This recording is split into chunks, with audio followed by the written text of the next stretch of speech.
Good morning, students. Let's begin our social science class. In continuation of NCERT History Chapter 1, the French Revolution, video number 4.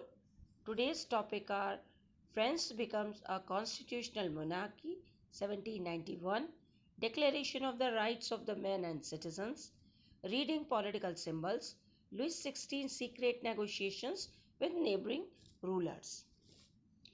Constitution of 1791 in France. The National Assembly completed the draft of the Constitution in 1791. Its main objective was to limit the powers of the monarch. These powers, instead of being concentrated in the hands of one person, were now separated and assigned to different institutions: the legislature, the executive, and judiciary. This made France a constitutional monarchy. Now, feature of Constitution. The Constitution of 1791 vested the power to make laws in National Assembly, which was indirectly elected. Citizens voted for a group of electors who is in turn choose the assembly. Not all citizens, however, had the right to vote.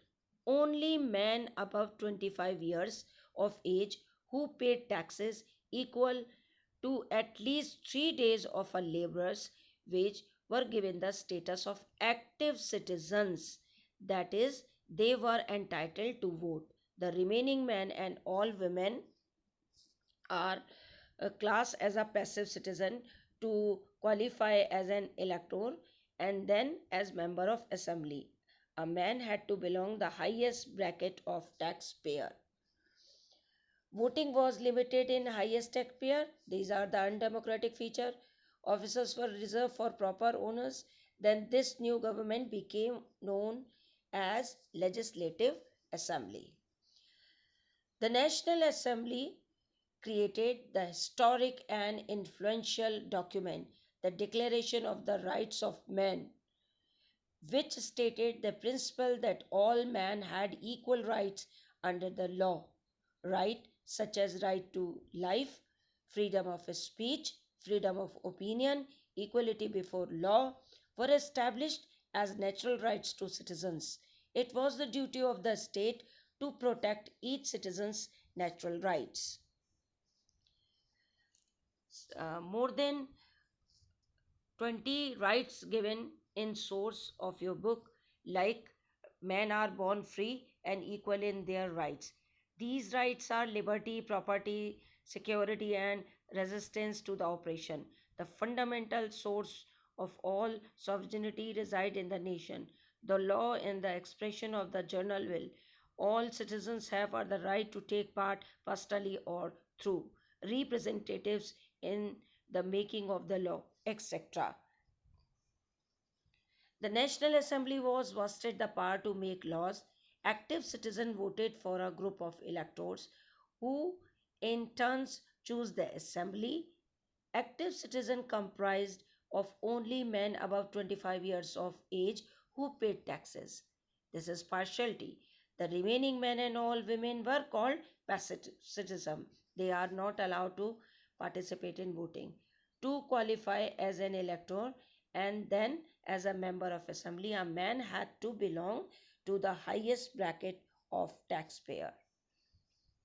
There were some political symbol that represent the liberty, fraternity, and equality.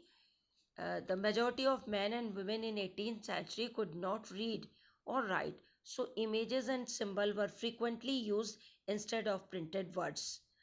Now, the first picture, the broken chain, were used to fetter slaves. A broken chain stands for the act of becoming free. So, broken chain means the act of becoming free. The bundle of rods or faces means that strength lies in unity. The eye within a triangle radiating light, that all seeing eye stand for knowledge. The rays of sun will drive away the clouds of ignorance. Then scepter, symbol of royal power, and a snake biting its tail to form a ring, means symbol of eternity. A ring has neither beginning nor end. Then red peregrine cap worn by a slave upon becoming free. The women personifies of law. The tablet, the law is the same for all and all are equal before it. Blue, white, red, the national colors of France. 1792 to 1793, other nations of Europe worry that revolution in France will spread to their countries.